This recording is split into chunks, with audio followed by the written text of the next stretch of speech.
अस्सलाम वालेकुम। Master concept में आज मैट्रिक का, जैसे कि हमने चैप्टर नंबर मैथ्स में 6.8 एक्सरसाइज है जो चैप्टर नंबर 6 से ताल्लुक है। और लास्ट टाइम आपको पता है कि हमने क्वाड्रेटिक इक्वेशंस को 6.6 में फैक्टराइजेशन से और 6.7 में कंप्लीटिंग स्क्वायर से समझाया था। तो इसी सिलसिले में एक तीसरा मेथड है जिसमें लिखा हुआ है कि find the solution set by quadratic formula. Basically ये क्वाड्रेटिक इक्वेशंस है जो हमने इससे पहले वीडियोस में भी आपको बता दिया था और एक एग्जांपल दी थी जो आज दोबारा आपको दे रहे हैं कि अगर नॉर्मली 100 क्वेश्चन हो तो उसमें से 50 क्वेश्चन फैक्टराइजेशन से हो जाते हैं और 50 क्वेश्चंस में मिडल टर्म ब्रेक नहीं होती। और इसी तरह अगर 100 क्वेश्चन लिए जाएं तो कंप्लीटिंग स्क्वायर से 91, 92 हो जाएंगे, लेकिन जिसमें मिडल टर्म नहीं दी होगी जिन क्वेश्चंस में, वो कंप्लीटिंग से भी करना बहुत ही मुश्किल या एज अ मैट्रिक वाइज नामुमकिन सा होगा। तो लिहाजा क्वाड्रेटिक फॉर्मूला, जैसे कि 6.8 हमारी आज की एक्सरसाइज है, इसमें क्वाड्रेटिक फॉर्मूला है। तो याद रखें कि क्वाड्रेटिक फॉर्मूले में एज अ मैट्रिक वाइज जो है वो 100 के 100 क्वेश्चन जो है आपके फाइंड द सॉल्यूशन सेट, उसमें सॉल्यूशन सेट हमारे निकल आते हैं। तो बेसिकली एग्जाम में उन्होंने कोई मेथड नहीं कहा होता, लेकिन अगर आपका फैक्टराइजेशन अगर आपको बहुत अच्छा आता है आप पहले उससे ट्राई करें, अगर नहीं होता तो आप डायरेक्ट जो है क्वाड्रेटिक फॉर्मूले से करें। और क्वाड्रेटिक फॉर्मूले में सिर्फ एक प्रॉब्लम होता है कि इसमें गलती के इम्कानात बहुत ज्यादा मौजूद होते हैं, टाइम ज्यादा लगता है और बानिस्बत फैक्टराइजेशन मेथड के। तो इसमें अब हम आपको ये बताएंगे कि जब हम इसको क्वाड्रेटिक फॉर्मूले से करते हैं तो बेसिकली हमारी ये कोशिश है कि हम एक ही क्वेश्चन से आपको मुकम्मल बातें आपको समझा दें। जैसे कहा जाता है एक तीर से 2 शिकार, लेकिन हम एक तीर से इंशाल्लाह 4 शिकार एक साथ करेंगे। वो आपको पता लग जाएगा जब हम इस क्वेश्चन को आपके सामने समझाते हैं, आपको पेश करेंगे। और सबसे पहले हम इस 6.8 में जो क्वाड्रेटिक फॉर्मूले सीखा है, तो हम यहाँ पे क्वेश्चन ले लेते हैं अपना, उसका सोल्यूशन निकालते हैं। तो सोल्यूशन के अंदर जो है सबसे पहले हमने एक बात का ख्याल रखें कि अपनी क्वाड्रेटिक इक्वेशंस में वेरिएबल y रखा है। ये क्वेश्चन हमने खुद ही आप लोगों के लिए तैयार किया है, क्योंकि बुक के क्वेश्चन बहुत सारे करने के बाद आपका कॉन्सेप्ट बनता है और हम अपना ही एक क्वेश्चन लेते हैं ताकि इसमें तमाम वो बातें आ जाएं जो कि आपको, जिससे आपके हर क्वेश्चन कवर हो जाए बेसिकली। अब देखें हमारे पास ये क्वाड्रेटिक इक्वेशंस है, इसमें y की पावर 2 है और जब y की पावर 2 होती है तो इसके आंसर्स 2 आते हैं और उन आंसर को मैथमेटिकली तौर पे रूट्स कहा जाता है। तो लिहाजा हर क्वाड्रेटिक इक्वेशंस के हमेशा 2 आंसर आते हैं जिसे रूट्स कहा जाता है। ये बात अक्सर एमसीक्यूज में भी पूछी जा सकती है। अब सबसे पहले हम आपको यहाँ पे बताते हैं कि quadratic formula basically quadratic equation से निकला है और ये कंप्लीटिंग स्क्वायर से ड्राइव हुआ है। तो ये हमारे पास एक क्वाड्रेटिक इक्वेशन है जो हमारी बुक में दी हुई है और कंप्लीटिंग स्क्वायर से हमारे पास क्वाड्रेटिक फॉर्मूला जो आ रहा है वो है x is equal to -b plus minus under root b square minus का 4a और c। तो ये हमारे पास फॉर्मूला है इसका। और बात ये करनी है कि इस फॉर्मूले के अंदर हम लोगों ने ये देखना है कि a क्या है, b क्या है, c क्या है। a the coefficient of x square या सिंपल एक्स स्क्वायर की तादाद जो होती है वो a से जाहिर होती है। इसी तरह b the coefficient of x या x की तादाद होती है और c जो है वो द कोफिशिएंट x की पावर 0 आप कह सकते हैं, यानी कि ओनली कांस्टेंट नंबर लिखा होता है जो c से रिप्रेजेंट करता है। और यहाँ पे जो क्वाड्रेटिक इक्वेशन का वन वेरिएबल यूज है वो x है, और याद रहे कि यहाँ पे x आता है। जैसे कि मैंने आपको कहा था कि क्वाड्रेटिक फॉर्मूले में अक्सर बच्चे गलतियां कर जाते हैं। उसमें सबसे पहले आपने ये बात ध्यान में रखनी है कि बुक में जो हमारी क्वाड्रेटिक इक्वेशन है उसमें उन्होंने x का वेरिएबल यूज किया है, तो यहाँ पे x आया है। लिहाजा हमने इसी वजह से अपना क्वेश्चन y की वेरिएबल्स के अंदर लिया है, ताकि हम आपको ये बताएं कि अगर x के बजाय हमारी इक्वेशन में कोई डिफरेंट वेरिएबल हो, जैसे y, p, k, इस सूरत में हमें बहुत ध्यान रखना पड़ेगा कि हमें अपने क्वाड्रेटिक फॉर्मूले में x की जगह वो वेरिएबल लिखना होगा जो कि यहाँ पे आपको गिवन है। ये मेरे अंदाजे के मुताबिक 100 में से 42 स्टूडेंट्स ये मिस्टेक एवरेज कर सकते हैं 100 में से। तो लिहाजा ध्यान रहे कि इसमें आप भी ना हो। अगर आपको ये मेथड आता है तो चेक करें, और अगर इसको हम फैक्टराइजेशन से करते हैं तो फिर तो कोई टेंशन नहीं होती, लेकिन क्वाड्रेटिक फॉर्मूले में ये मिस्टेक अक्सर हो जाती है। तो अब हम इसे क्वाड्रेटिक फॉर्मूले से करेंगे। तो सबसे पहले हमने लिखना है बाय यूजिंग क्वाड्रेटिक फॉर्मूला।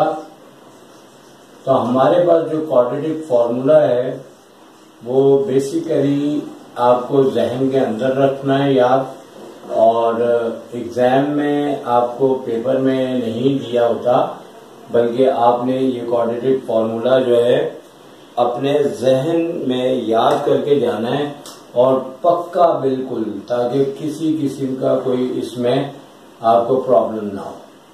तो क्वाड्रेटिक फॉर्मूले को जिस तरह से मैं लिखवा रहा हूँ कोशिश करें कि इसे ब्रैकेट में रखें, और इसको भी ब्रैकेट में रखें। -4 a ब्रैकेट c ब्रैकेट दोनों मल्टीप्लाई हो रहा है, क्योंकि हद से ज्यादा जो बच्चे हैं कमजोर वो अक्सर ब्रैकेट की वजह से गलतियां कर जाते हैं। तो ये क्वाड्रेटिक फॉर्मूला है हमारे पास जो आपको लिख के बता दिया हमने। अच्छा, अब हमने आगे का स्टेप क्या करना है कि यहाँ पे बताना है कि a क्या है, b क्या है, c क्या है। तो देखें a हमारे पास बेसिकली जैसे कि हमने यहाँ पे बताया a जो है वो x² का कोफिशिएंट होता है। तो यहाँ पे a जो है वो इक्वल्स टू क्या लिया जाएगा, जो y² के साथ दिया हुआ है, यानी कि 3 लिया जाएगा। इसी तरह b हमने बताना है, b क्या है हमारे पास, तो b वो होता है जैसे कि आपको यहाँ पे हमने लिख के इसलिए बताया कि x का कोफिशिएंट, लेकिन चूंकि यहाँ y वेरिएबल है, लेकिन ये b -8 लिया जाएगा, और c इसी तरह जो कांस्टेंट वैल्यू दी है हमें वो देखिए क्या दी हुई है 5, साइन के साथ लिखना है। और ये बात नोट कर लें, ये चीज आप लोग अक्सर नहीं लिखते क्योंकि क्वाड्रेटिक फॉर्मूला वही लिखना है जो बुक में लिखा हुआ है, लेकिन यहाँ पे बुक में x लिखा है, लेकिन जो आपको वेरिएबल यूज हो रही होगा इसमें, जैसे कि y है तो आपने x को y लिखना है याद से। इसको मैं एक बॉक्स में लिख रहा हूं, और जिसका मकसद है कि ये आपकी अक्सर जो है वो एक मिस्टेक सी होती है जो कि आप लोग इसको नोट नहीं करते और पूरे क्वेश्चन में ऊपर से लेके नीचे तक x लिखते जाते हैं, जबकि आपसे y पूछा गया है। क्योंकि x is not equal to y, x as a different variable है और y डिफरेंट है। लिहाजा अगर एग्जाम में टीचर चाहे तो पूरा क्वेश्चन कर सकता है, क्योंकि अगर वो y का आंसर पूछ रहा है, y का बताना है, x का पूछ रहा है, x का बताना है। ठीक है, तो बहुत ध्यान रखना है इसका। तो यहाँ पे अब x की जगह हम y का इस्तेमाल करेंगे। ये मिस्टेक्स करते हैं, बार बार मैं बता रहा हूँ, ध्यान रखना है आपने। यहाँ माइनस के बाद अब जो b की वैल्यूज है वो आप रख देंगे -8, प्लस माइनस के बाद अंडर रूट के अंदर हमने b की जगह -8 का स्क्वायर और -4a इंटू c। ठीक है, तो a हमारे पास क्या आ रहा है 3 और C आ रहा है 5। इसी तरह अपॉन में आपको पता है क्या आएगा 2A, तो A ब्रैकेट में लिखेंगे क्या आ रहा है 3।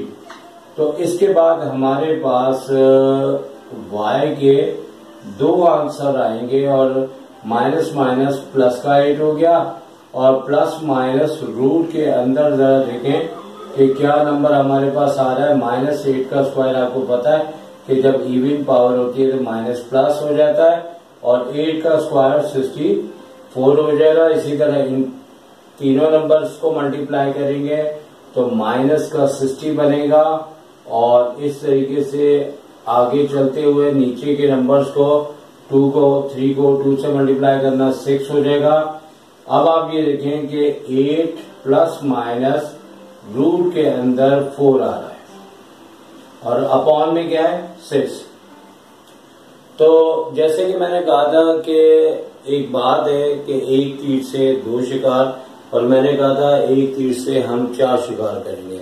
बेसिकली हम बहुत सारे क्वेश्चंस करें, 10 क्वेश्चन करें, फिर भी हमारी वो 4 बातें कवर नहीं होती, क्योंकि यहाँ पे हमारे पास ये जो यहाँ से शक्ल आई है बेसिकली इसके अंदर 4 टाइप्स बनती हैं। तो ये आप कह सकते हो कि ये टाइप नंबर 1 है, टाइप नंबर 1 है, ठीक है।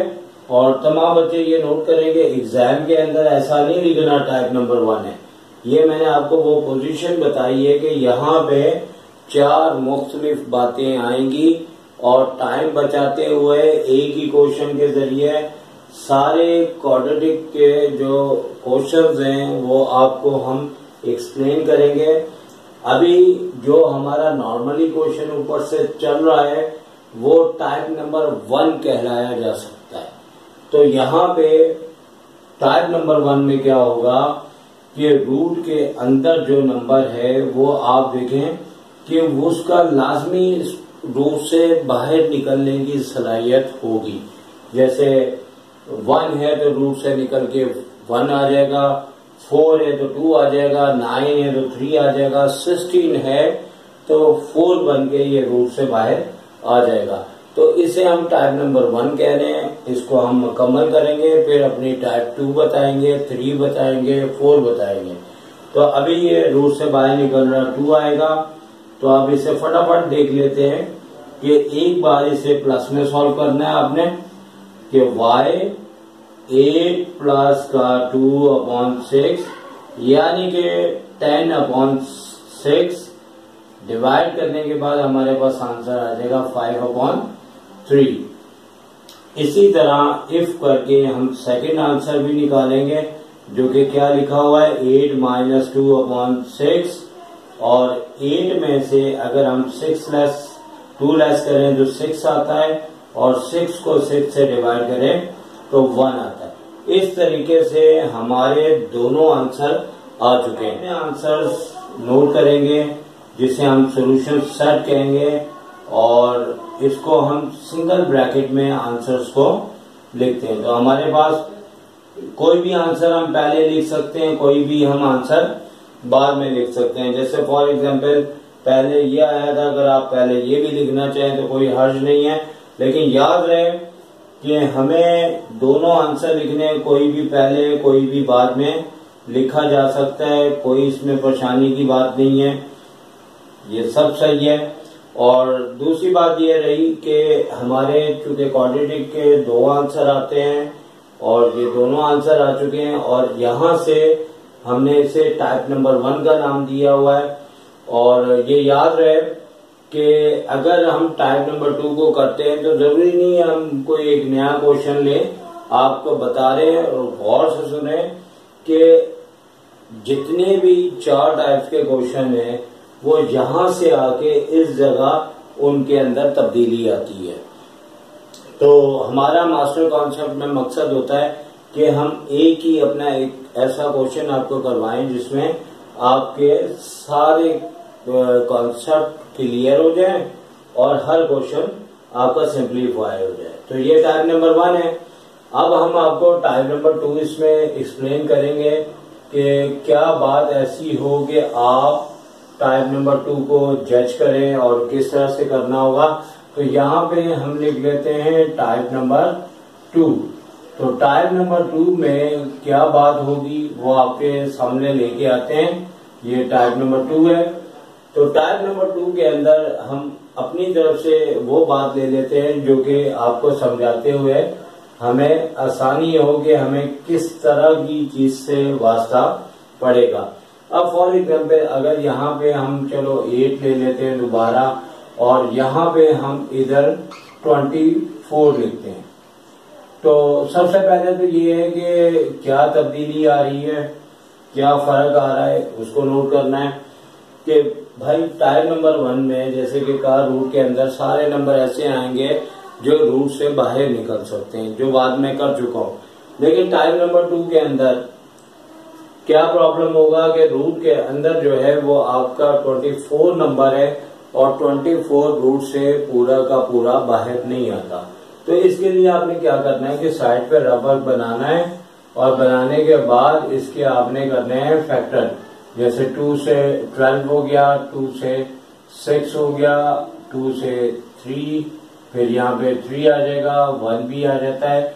लेकिन यहाँ पे फिर आपने क्या करना होगा, क्योंकि ये नंबर रूट से मुकम्मल बाहर नहीं निकलता, लेकिन इसके फैक्टर बनाने के बाद हम 24 की जगह लिखेंगे 2 into 2 into 2 into 3।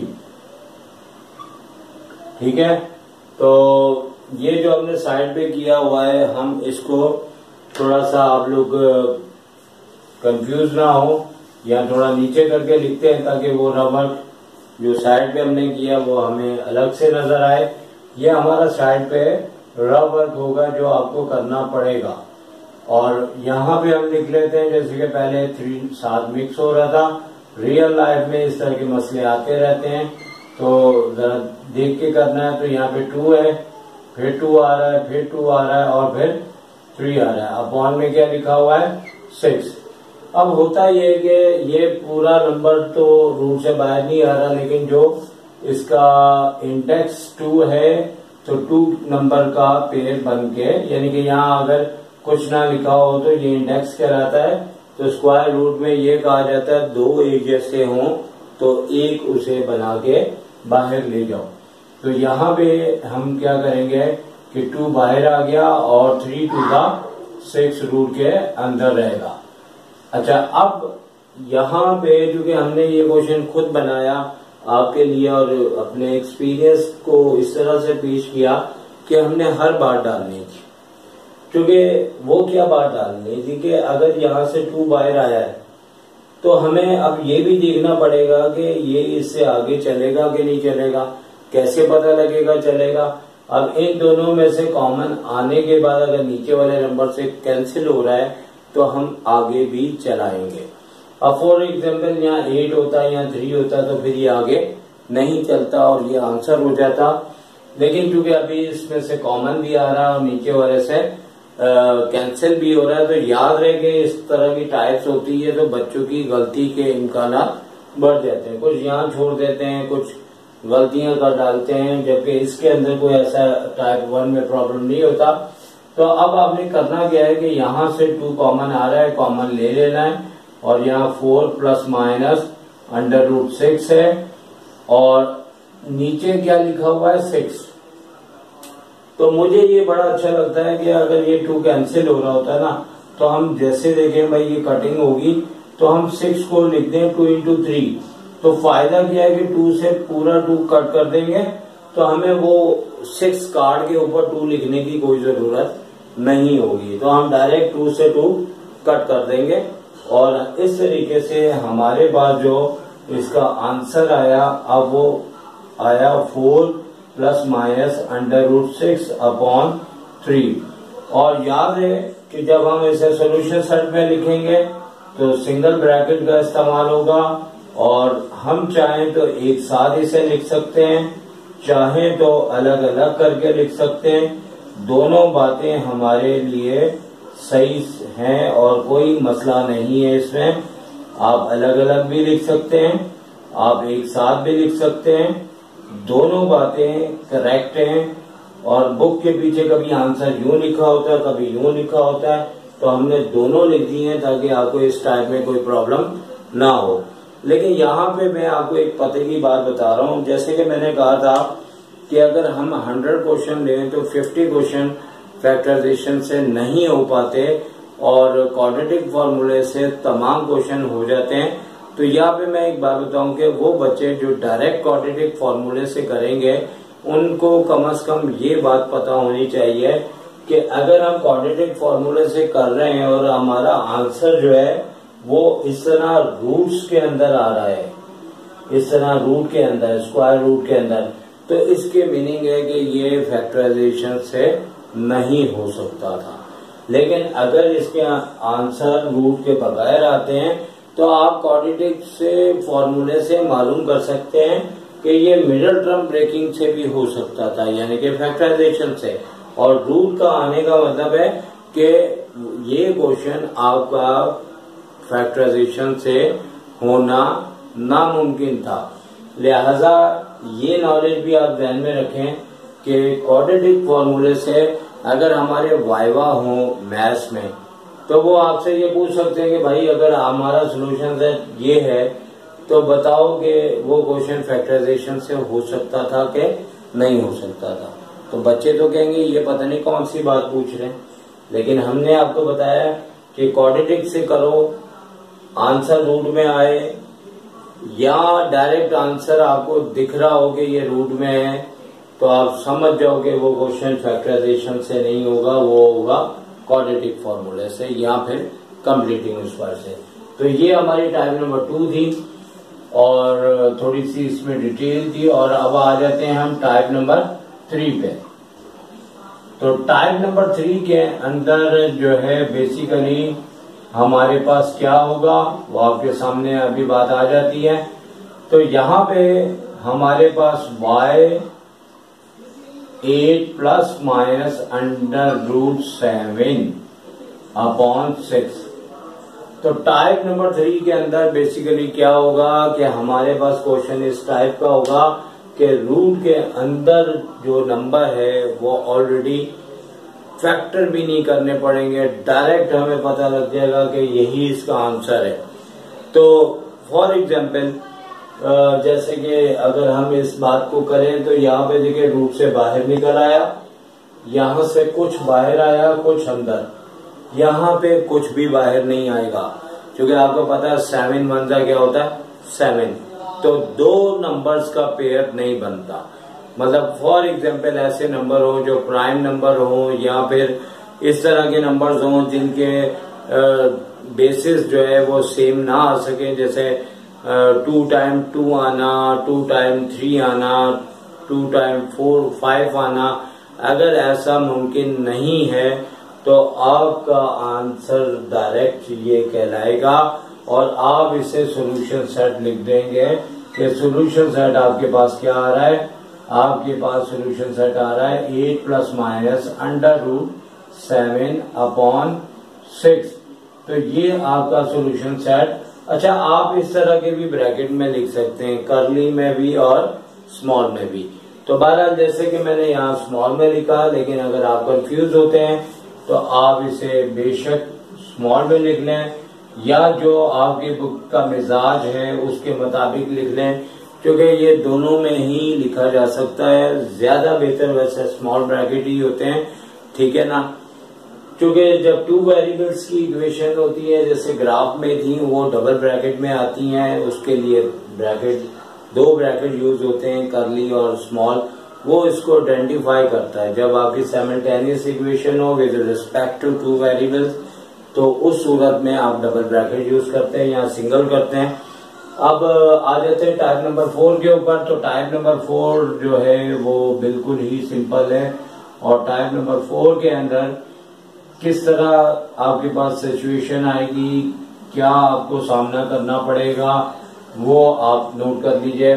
Type number 4 में बेसिकली कोई भी क्वेश्चन आएगा उसमें होना क्या है कि रूट के अंदर आपको 0 मिल जाएगा। तो 0 मिलने से क्या होगा कि 0 बेसिकली रूट से बाहर निकल के भी 0 हो जाता है। और हमारे पास बजाय ये कि 2 डिफरेंट आंसर आए, एक ही आंसर आता है। तो ये 4 शक्लें हैं जो इसके अंदर आपका वास्ता पड़ सकता है। और कई क्वेश्चन समझने के बाद अगर ये बात समझें तो कई बातें फिर भी सामने नहीं आती, लेकिन चूंकि हमने आपको उस हिस्से पे लेके गए हैं जहां से अगर आप ये 4 बातें सीख लें तो इंशाल्लाह आपको कोई प्रॉब्लम नहीं होगा। अब आप देखें, 0 की कोई वैल्यू नहीं होती, रूट से निकल के 0 0 होता है।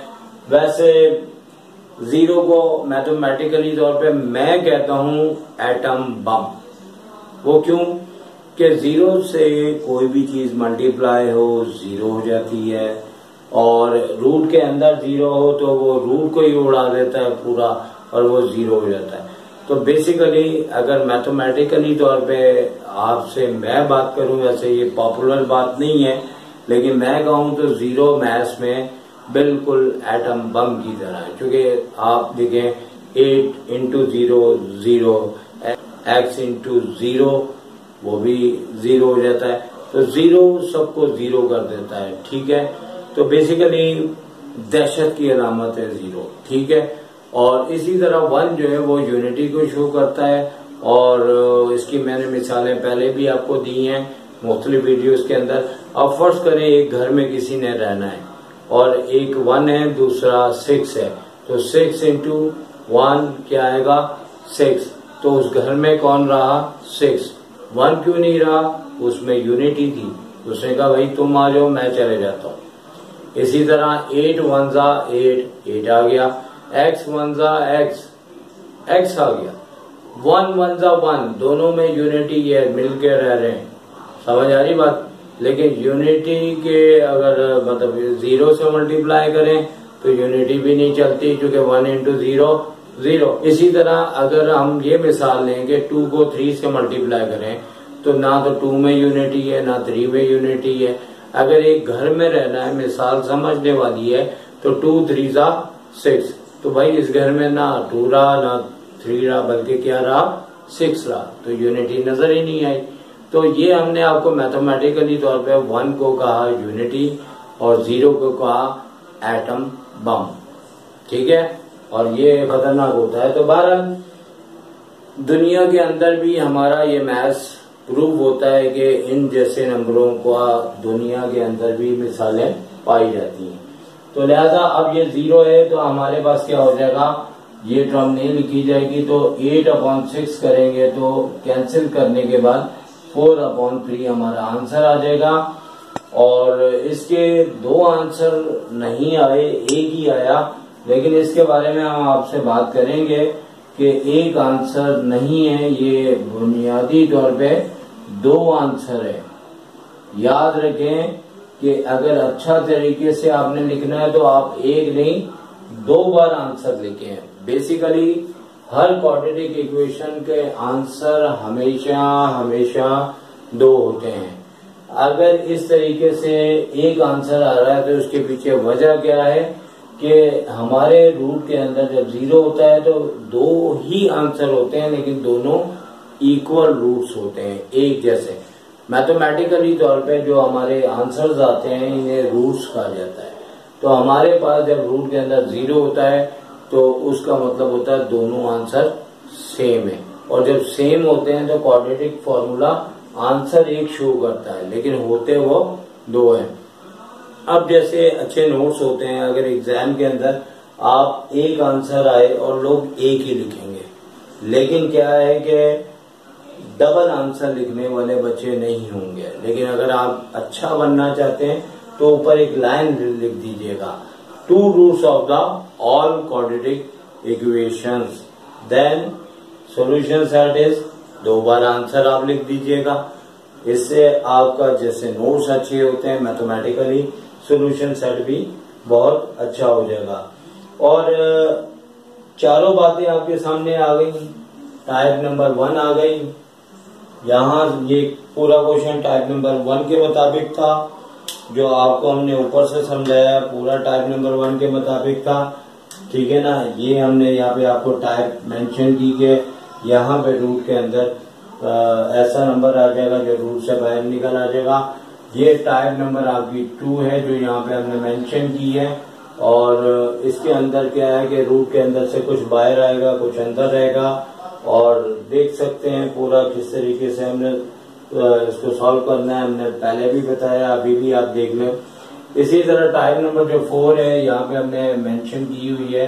अब रेड पेन से आपको हाईलाइट करके बता रहे हैं कि टाइप नंबर 3 में ऐसा रूट के अंदर नंबर आ जाता है जो बिल्कुल रूट से बाहर नहीं निकलता। और टाइप नंबर 4 के अंदर क्या होगा कि रूट के अंदर 0 होगा और इससे एक आंसर आपका आएगा। और जैसे कि बताया कि आप 2 बार आंसर लिखें और इसके बारे में लिख देंगे। हमारी जितनी क्वाड्रेटिक इक्वेशन है इसके हमेशा 2 रूट्स होते हैं और बुनियादी तौर पे यहाँ पे दोनों सेम आते हैं, जिसकी वजह से आंसर 1 देता है, लेकिन होते वो 2 ही हैं। तो अब एक बात आपको यहाँ हमने फटाफट ये नोट की है कि एक बात ये भी आपको बताना बनती थी कि देखिए जैसे कि यहाँ 3 टर्म्स दी हुई हैं, बाद क्वेश्चन ऐसे आते हैं कि उनकी सेकंड या थर्ड टर्म मिसिंग होती है। अब for example 3y² plus 5y is equal to 0 दिया जाए तो इसमें सेकंड टर्म मिसिंग है, तो हमने क्या करना है कि 3y² तो वैसे ही आ जाएगा, 5 भी वैसे ही आ जाएगा, लेकिन चूंकि आपकी y वाली टर्म मिसिंग है तो हमें उसे लिखना है प्लस 0y। ठीक है, जैसे कि पहले बात हुई थी कि 0 सबको 0 कर देता है, तो इसी तरह आपने 0y लिखना है और उसके बाद a और b की वैल्यू 0, a 3 और c 5। तो हमने ये सारी टाइप्स बताने के बाद ये बात भी आपको बतानी थी ताकि हर लिहाज से आपको जो है एक ही क्वेश्चन से मुकम्मल बात समझ आ जाए। तो लिहाजा हम अपने मकसद में कितने कामयाब हुए हैं। अगर आप महसूस करते हैं कि आपको हमने बहुत बेहतर समझा दी है तो आप अपने मैसेज के जरिए बताएं, कोई एडवाइस देनी है बताएं और इस सिलसिले में अपने राय का इजहार लाजमी किया करें ताकि अगर हमसे कोई और बेहतरी चाहते हैं हमें एडवाइस भी दे। और चूंकि 30 ईयर के एक्सपीरियंस है जो मैं बेहतर समझता हूँ मैं आपको बताता हूँ। तो लिहाजा इंशाल्लाह अब ये चैप्टर तो आपका कंप्लीट हो गया और अल्लाह करे कि आपके नंबर भी अच्छे आए, आप कामयाब हों। और इंशाल्लाह अब नेक्स्ट चैप्टर हमें कुछ बच्चों ने मैसेज किए हैं, कोई चैप्टर 3 कह रहा है और कोई चैप्टर 4 कह रहे हैं। तो बुनियादी तौर पे कुछ सिलेबस बहुत ज्यादा आ गए हैं हमारे सिंध बोर्ड के और बहुत ज्यादा प्रॉब्लम पैदा कर रहे हैं कि कौन से चैप्टर हमें रिड्यूस करने हैं, कौन से नहीं करने हैं। किसी ने 3 चैप्टर टोटल रिड्यूस कर दिया है कि नहीं करना, किसी ने कहा है कि जो है वो आपने सिर्फ 3.1 इसमें से ड्रॉप करनी है। बहरहाल अभी हम वही चैप्टर कर रहे हैं जिनमें हमें पता है कि कंफर्म ये चैप्टर्स आपके ज्यादा से ज्यादा आएंगे और चैप्टर 6 भी हमने आपको तकरीबन मैक्सिमम समझाया है और तमाम वीडियोस आपकी खिदमत में पेश की हैं, आप देखें उसका फायदा उठाएं। तो अब हम इंशाल्लाह एक नए चैप्टर के साथ आप हमें एडवाइस दीजिए कौन सा चैप्टर चाहते हैं आपको स्टार्ट किया जाए, तो आपकी एडवाइस के मुताबिक हम फिर इंशाल्लाह वही चैप्टर स्टार्ट करेंगे। तो इजाजत दीजिए, टेक केयर, अल्लाह हाफिज।